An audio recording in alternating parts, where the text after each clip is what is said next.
was to do something, to share something. What was he to share? What was one of his very significant functions?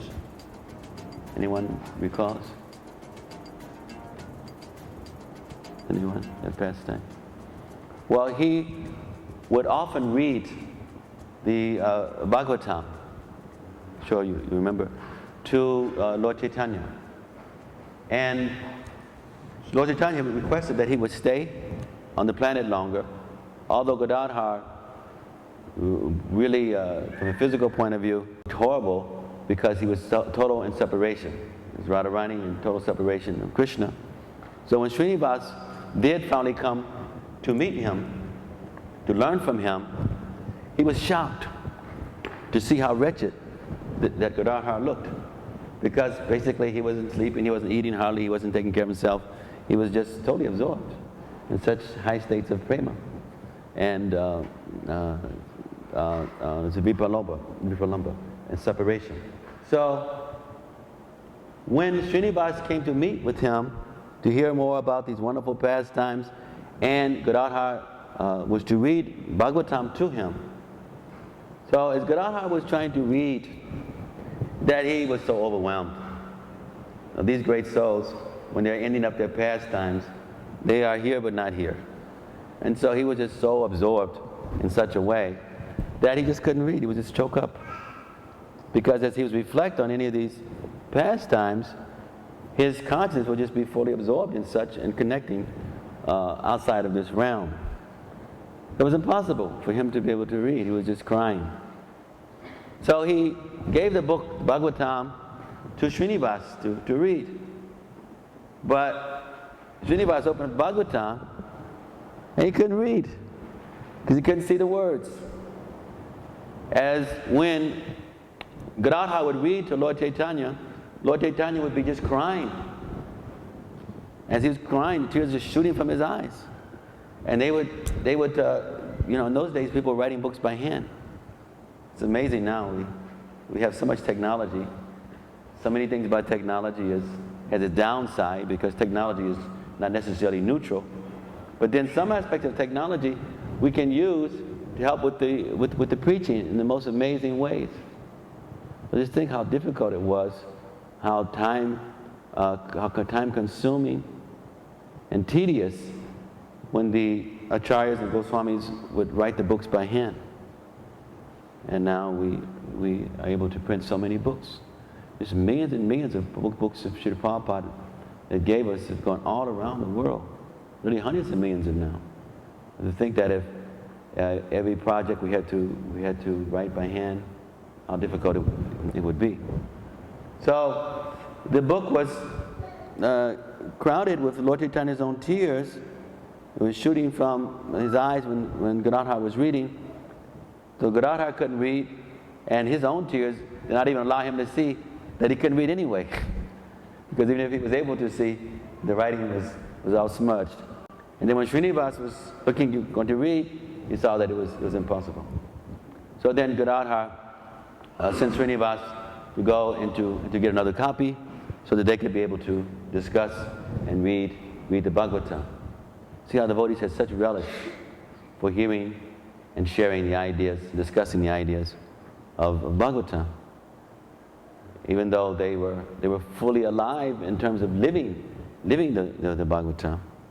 Just as we know how Prabhupada was often reading his own books. He explained that it was Krishna who was writing through him in such a way. So we know that spiritual life is not something that you become satiated with. Real spiritual life, absorption, proper connection, it just gets richer and deeper, and even something that one has read or heard many times. As we grow in our devotion, we begin to understand it from a deeper perspective. Sometimes it becomes a little confusing because sometimes as devotees, we are trying to learn more and more, which is good, but even more significant is to go deeper in what we already have. As we go deeper in what we have, then it unfolds. Because ultimately the soul, being Satchidananda Vigraha, is just full of knowledge and realization and happiness, and it's eternal. It's Sanatana. So as we are having deeper shraddha, more intense adhikar, then we go deeper and deeper into even the most simplistic things, where they begin to take on a whole new perspective for us. It's like in the spiritual world, it's not that devotees become bored, okay, now Krishna's coming out again, and there's going to be the dancing and the festive activities, and now we have to go and be a part of this. Each encounter is as sweet or sweeter than the previous encounter. And this is the potency of the spiritual paradigm, is that it is ever fresh and unfolding. Now in our own devotional life and experiences, we find that we're becoming bored by the basic ninefold process. We must realize that something ain't quite right with our own approaches to the bhakti process. And so there may be weeds, offenses, or we are getting bombarded by our own or a general low trust culture. And so this causes stagnation. And it minimizes utsaha, the enthusiasm. Because Swami mentions how important it is to be enthusiastic. But this doesn't mean artificial enthusiasm. Doesn't mean that one just does things mechanically or appears to be enthusiastic in order to look good. But it means to be tasting, having deeper ruchi, where a person is happy about what they're experiencing, and they're hungry, and they're gradually getting nourished, and they want more and more because they like the way it tastes. Just as you have some nice prasadam, and so you like it, and you want more because of how palatable it is. And so one becomes enthusiastic when such preparation is available, because the person knows how it tastes and they want more. So a devotee being enthusiastic is not something that can really be faked in one sense. Only temporarily can put up some show, but it has to do with genuinely having more and more taste. And from that, then the actions begin to correlate or correspond. So we see that these amazing devotees, that they had so much taste. They were just relishing, just drowning in the nectar of devotion.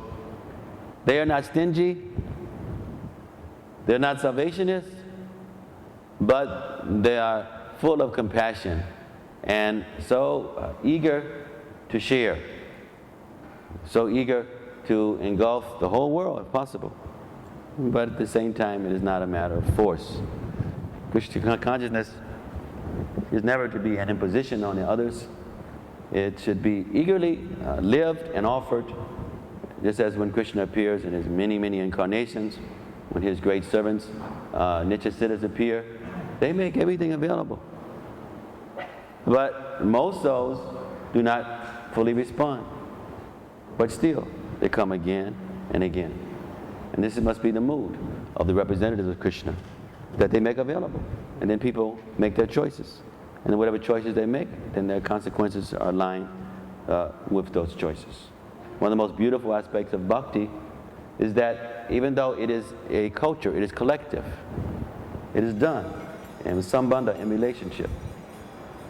And so it is, again, so the simultaneous, the chinta beta beta tattva, that it is simultaneous, that it is something that is done in association, but at the same time, everyone has their own individual relationship with the Lord. Everyone is individually encouraged, monitored, judged, etc. Everyone is being responded to by Krishna according to the level of devotion that's there. And so this is the mood that is to be manifested and maintained in the culture of bhakti.